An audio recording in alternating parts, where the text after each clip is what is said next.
E as mañás do xoves son máis saudables que o resto da semana aquí en Radio Culleredo porque temos ata 3 profesionais da sanidade que ademais teñen a súa vida profesional aquí en Culleredo e que teñen unha vocación, aparte de axudar aos demais coa súa saúde, de divulgar e de promocionar a cultura da saúde, do benestar, de non ir ao médico só cando nos doe, senón para aprender a evitar que nos doa, evitar a coller enfermedades e vivir san. Son Glenda Rodríguez, son Tino Pérez e tamén Martín Iglesias, fan saúde e conciencia e son un dos fenómenos que polo menos aquí na radio non nos sorprende, pero teñen un éxito o programa que veñen facendo xa de case un ano. Ahora me veis descorrexir se non é verdade, e que a verdade tamén nas redes sociais está pegando pois un pelotazo, non sei se decirlo así. Que tal? Moi bo día.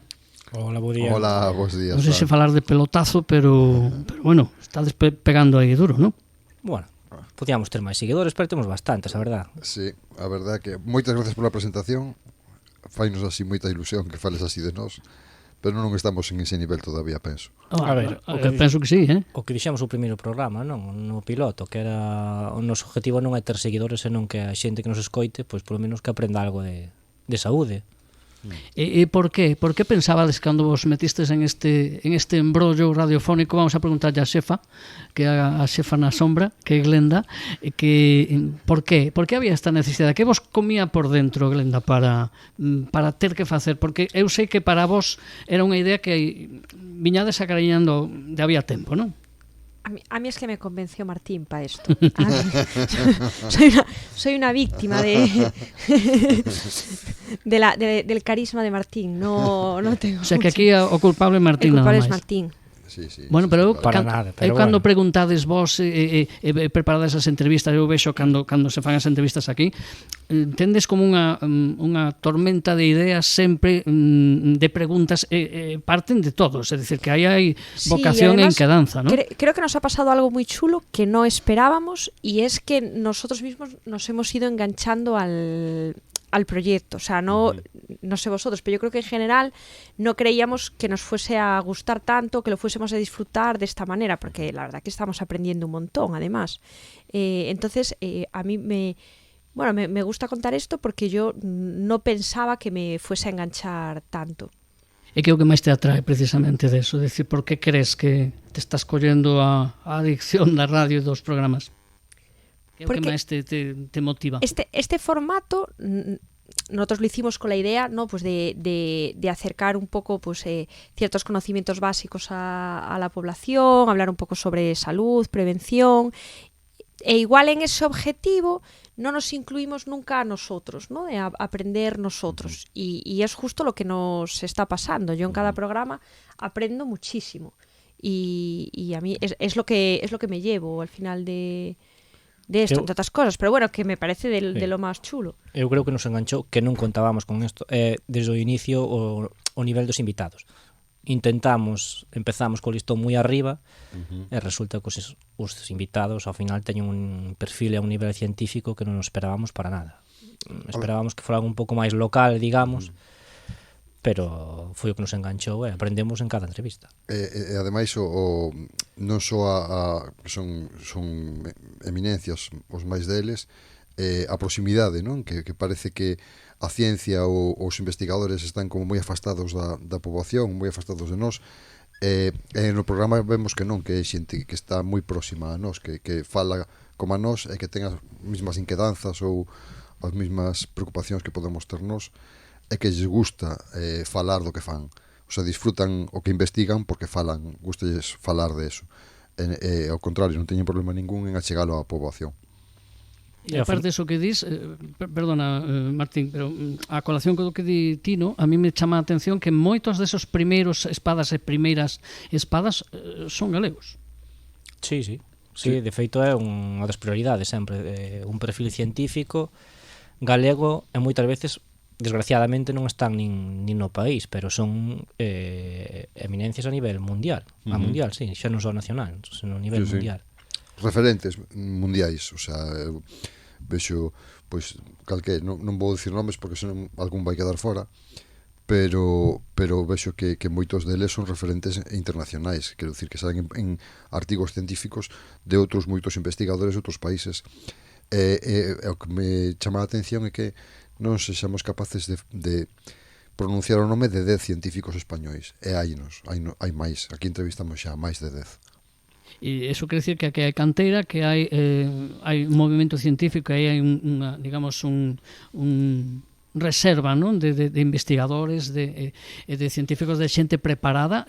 Vos pensades que evidentemente que a xente non ten conciencia deso, pero que en España se potencia o sector científico suficiente ou non? No, eso eu creo que podría potenciarse moito máis, darlle máis prioridade. Pero xa non só a nivel nacional, senón que os galegos pásanos moito, que non nos valoramos. Realmente temos un nivel científico moi alto e hai outras comunidades, digamos, que o vende mellor, non?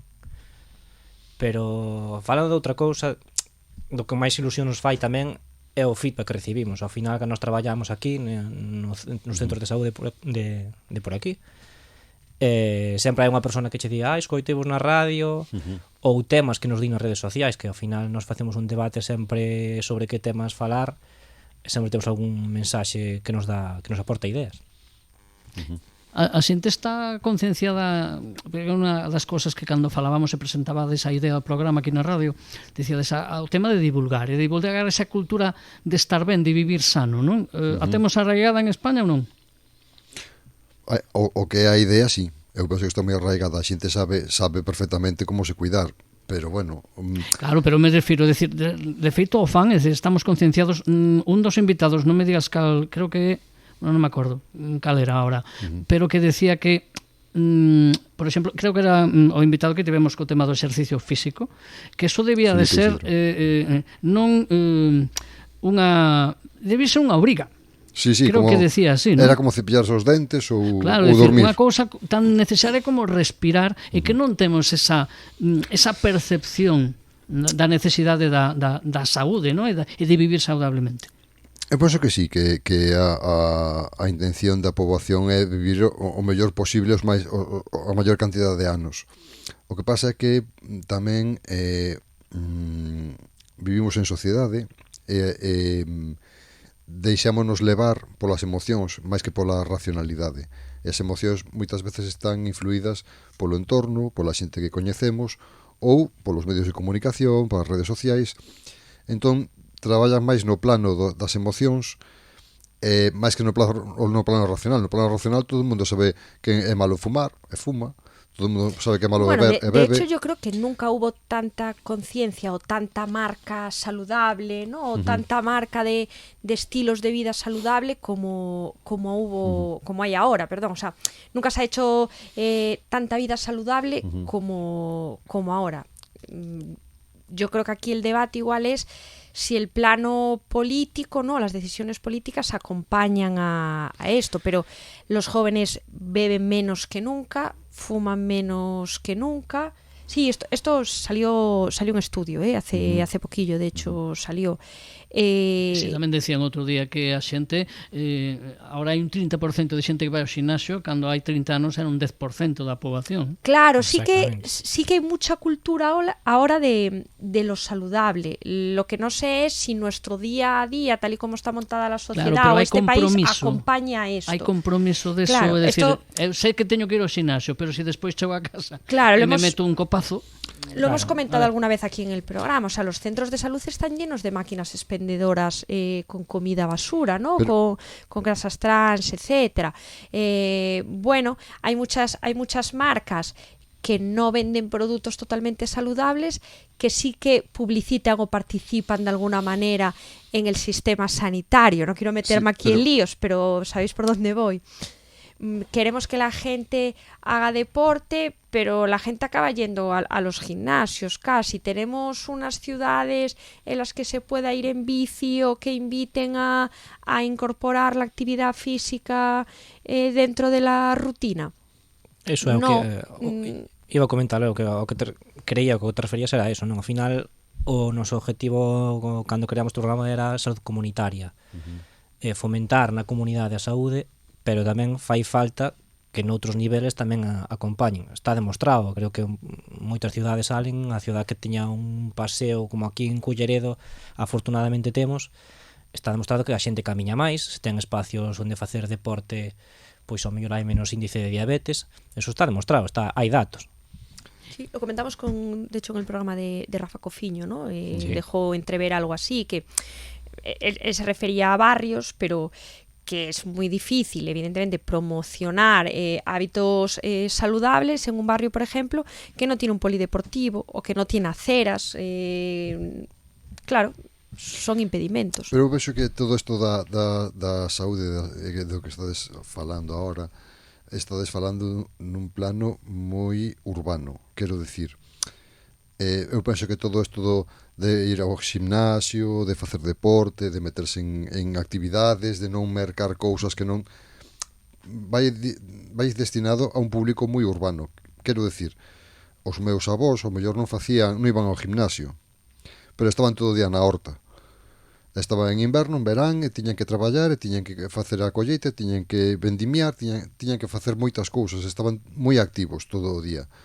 Claro, no eido urbán eso non se pode. Ti vas para o piso, e do piso vas para o coche, e do coche vas para o traballo. E como moito paseas pola rúa, claro, ves dos escaparates. ¿Cuál es el porcentaje urbano ahora mismo en este país? Mayoritario, porque hai un éxodo rural, entonces esa es un pouco nuestra realidad. Sí, pero bueno, que a mellor non está todo... Quero decir que sí, que a realidade é esa, pero que a mellor hai que pensar un pouco tamén en como vivían antes os nosos devanceiros, o que comían, e a actividade que tiñan, e as enfermedades que producía eso, non? E as que produce a sociedade moderna hoxe. O sea, pois, ainda falamos aí pouco nun programa da epidemia da obesidade, e que é mayoritariamente urbán. Claro, o que pasa es que yo aí veo poca solución. Me explico. O sea, no va a aumentar la vida rural, porque la sociedad a corto plazo non. Va al contrario, es decir, la sociedad se ha industrializado y esta es nuestra realidad. Entonces, sobre eso, pues yo creo que lo que podemos hacer es lo que comentamos antes, favorecer, incorporar la actividad física a nuestro día a día. Actividade física e logo a alimentación, porque moitas veces, e creo que en algún programa tamén pues, o comentamos, alimentarse, eso que din que a dieta galega, a dieta atlántica, que é unha das mellores que existe, non? E logo se fala da mediterránea, pero a alimentación tamén é quizás un dos piares básicos para estar ben. E como vedes vos que estades aí na primeira línea, na trincheira, non? Día a día co enemigo da saúde, que tal se alimenta a xente, se cuida ese aspecto? Sí, a ver, cada vez máis, é o que falábamos. A xente cada vez é máis consciente de unha boa alimentación, quer decir, maior tempo saudable, pero o que quería decir antes é que estábamos, porque parece que nos fomos un pouco de debate a política, nós que o vemos día a día, estamos nunha consulta día a día, sabemos os temas que a xente lle preocupa, non? Entre eles a alimentación, por iso fixemos un programa sobre eso, e faremos bastante algún máis, sobre todo ca nosa compañeira Susana. Outra cousa que me gustaría decir que non dixemos sobre o programa é que o que queríamos e o que pretendíamos é que ás veces hai recursos dentro do propio concello que son descoñecidos. Por eso nos entrevistamos pois a distintas asociacións como as PANAES, UTACA. Sí, son recursos que ao mellor dende o sistema sanitario non están, a xente descoñece e nos estamos aquí para fomentalos, porque ao final hai persoas que igual o necesitan e non saben que existe. E con que vai unha persona que nos escoite, sepa que existe ese recurso e que aparezca ali, pois xa está xustificado todo este programa, unha temporada ou un ano de programa xustifícase con mellorar unha vida dunha persoa. Sí. E o tema que vos facedes aquí na radio, esta función de divulgación, se debería levar aos coles, porque bueno, aquí en Culleredo pues, teño presenciado moitas actividades en colexios, non? Atípico, pois ensinar aos nenos primeiros auxilios, a maniobra de Hemlich ou a RCP.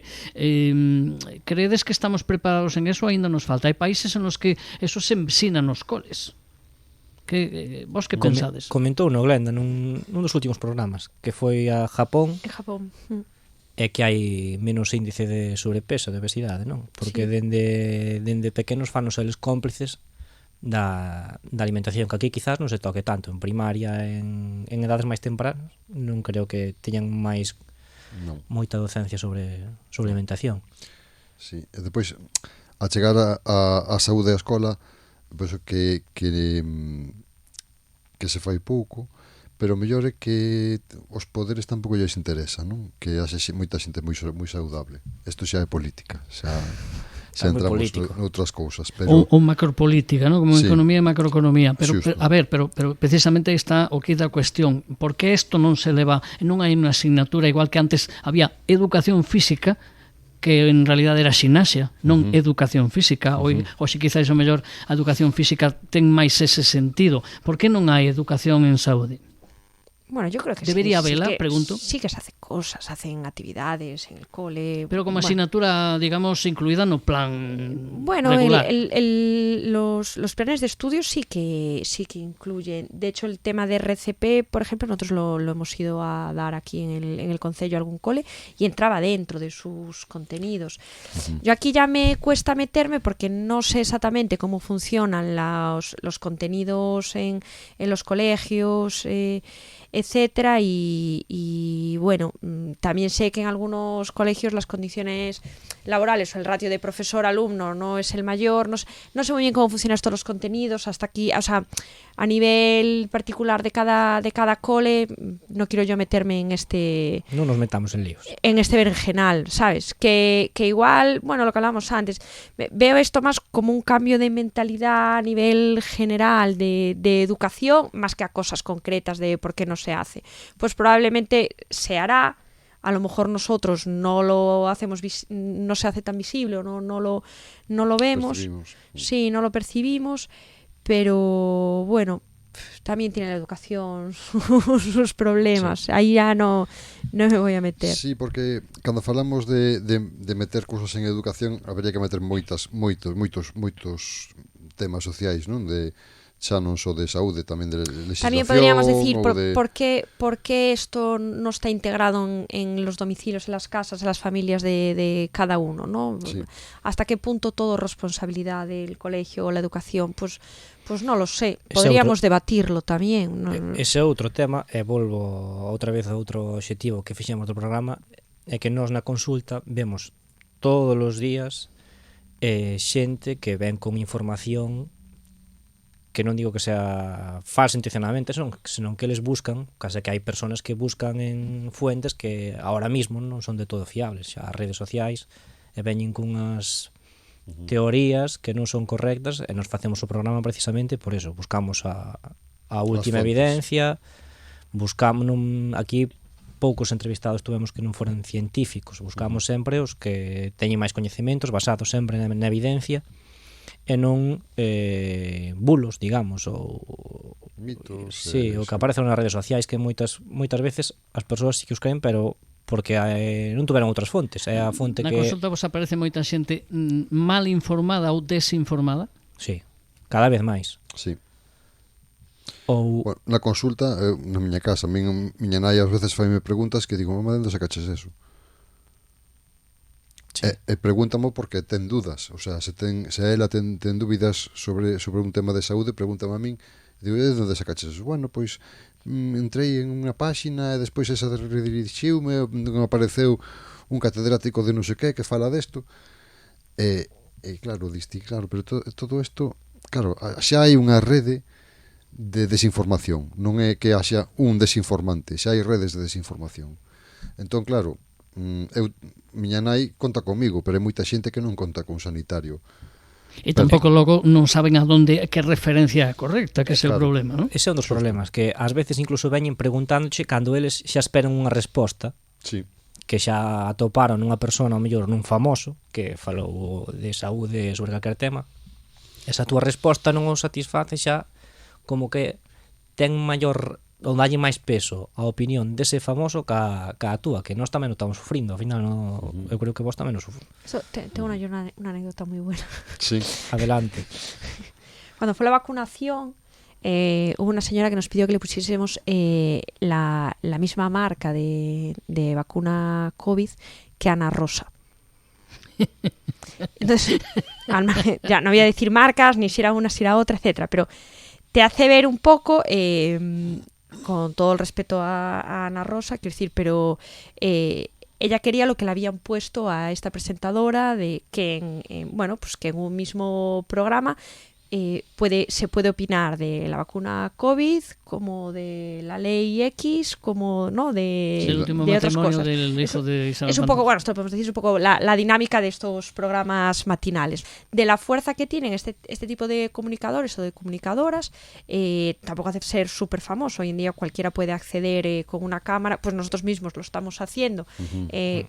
Un pouco cola ética de claro, llevar siempre pero un rigor científico, con pero que avalo no tendríamos... facedes vos. Claro, pero no tiene por qué. Entonces, al final todo se basa un poco en eso, ¿no? Pues tener ese hueco, ese pequeño espacio para estas dudas. Creo que además se tocan temas muy generales, pero a la vez que están muy en boca en la sociedad. Pues tener un poco ese espacio de rigor, pues esta es la explicación a las preguntas más comunes que hay hoy en día sobre temas de salud. E onde vedes a xente máis desinformada? Hai algún tema, porque se haberá desinformación en temas menos trascendentes, en outros, ao mellor, falabades antes de vacinas, por exemplo, aí como me parece máis perigoso non ter a información correcta, non? Normalmente, como vedes a xente, onde están os puntos nos que a xente está máis equivocada ou ben máis despistada á consulta? Temas non che sabría decir. Tampouco considero que sea equivocada, está mal informada, pero temas así xerais sí que é verdad que con isto do COVID as vacinas sí que sufriron un revés, pero moito menos do que a xente cree. Parece que ao final un berrando fai moito ruído, pero a gran maioría da xente síguese vacinando. Que pasa? Que hai unhas poucos que nós xa estamos vendo ahora co sarampión, non? Que España era un país libre de sarampión e ahora volve a aparecer. E a que atribuídes ese tipo de fenómenos? Cando pensábamos que estaba xa erradicado, pues, un temas como este, precisamente a esa desinformación, o mellor? Sí, a ver, aparece continuamente. Hai un presidente dun país aí bastante potente que non tampouco cree na sanidade, e ao final acaba lo vendo, acaba entrando polo ollo. Sí, pero seguramente cando el lle pique algo, seguro que vai ao médico, Pois mira, foi o primeiro que declarou que a vacina do sarampelo era voluntaria.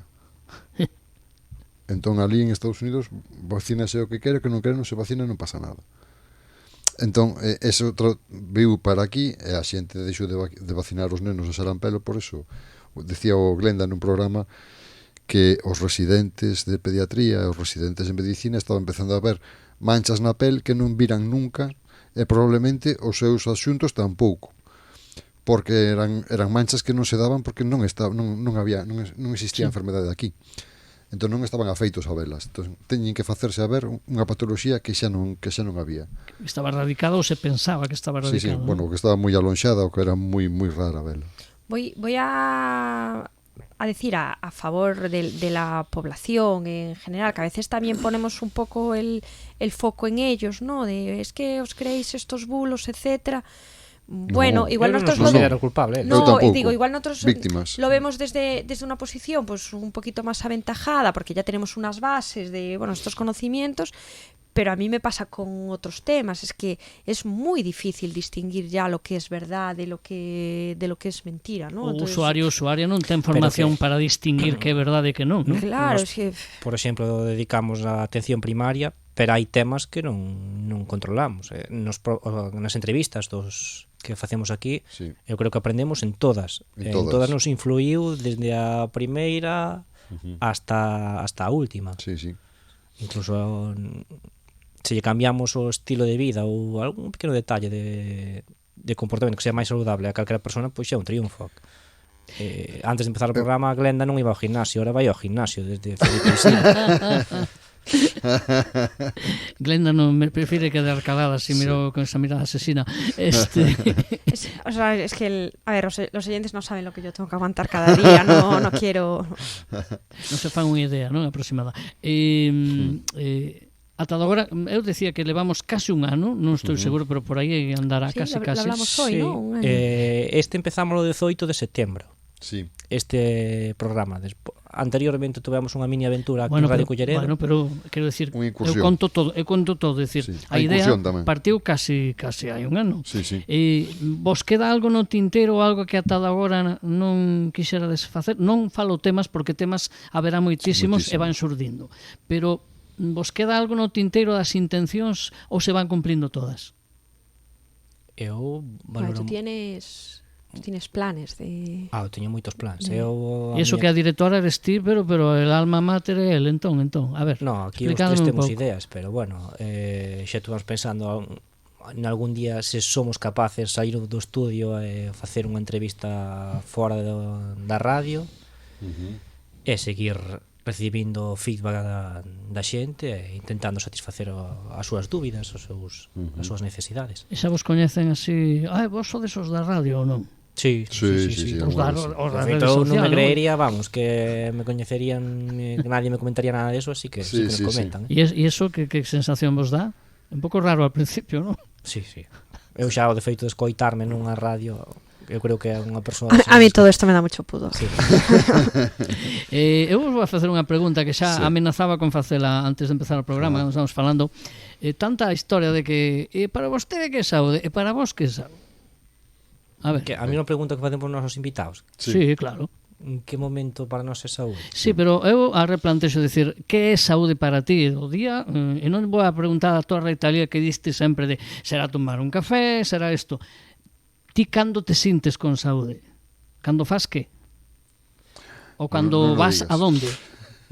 Bueno, que se poda contar. No, a mí un momento no que sempre é necesario e ao final xa o dixen cos meus compañeros, ao final do día, cando está rematando o día, xa está a nena dormindo e ter tranquilidade neste mundo que é todo estrés e correr dun lado para outro, non parar, aí hai unha hora e pico que tes silencio absoluto e podes dedicar aos teus hobbies ou o que ti queiras.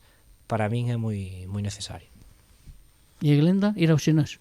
Mira, yo no voy a nombrar ni la siesta ni el gimnasio. Sé que estáis todos... Si alguien nos escoita, seguro que é eso. No, para mí el mejor momento de la semana, lo que para mí es felicidad pura, es el día del fin de semana, que no tengo nada que hacer, que me lo he librado un poco para mí y que sé que tengo todo el día por delante para leer un libro o ver una serie que me gusta.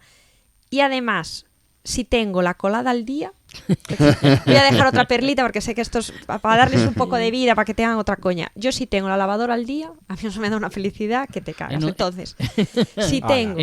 non tes esa cousa pendente aí, esa tarefa exactamente, pendente, ¿no? Si tengo mis lavadoras puestas... E planchadas.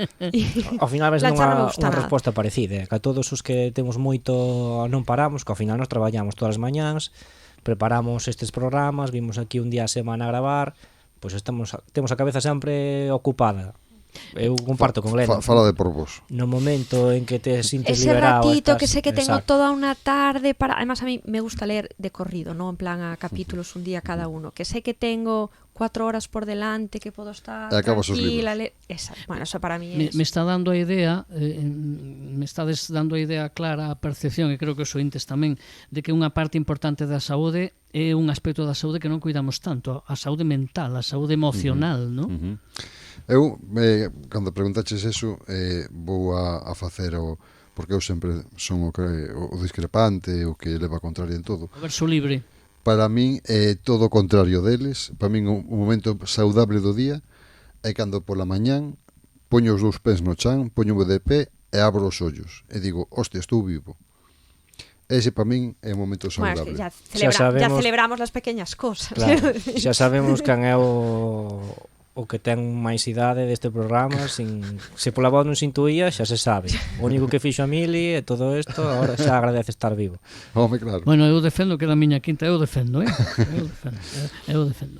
Pois, para min é un momento saudable é saber que estou ben, que non teño dor, que me podo poñer de pé, que podo abrir os ollos, eso é saúde.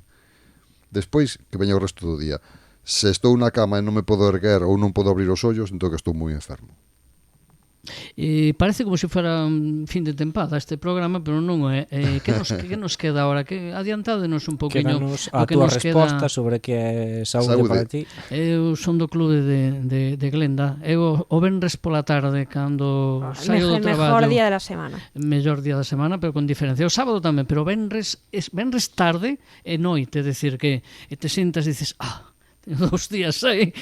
Bueno, cando me toca non ir a fin de semana a cousas, non? Teño 2 días que estou no meu mundo, non no mundo de ninguén máis. Pero se vos gusta o traballo, o meu traballo gustame. A mí tamén, pero en horas de oficina. A mí me gusta o traballo, pero, como digo, de 8 a 8. E ao chegar a casa, me gusta estar en casa. E no fin de semana igual. No haces ni un sábado tú, ¿eh? Estamos grabando un programa, por favor. Que nos queda? A ver.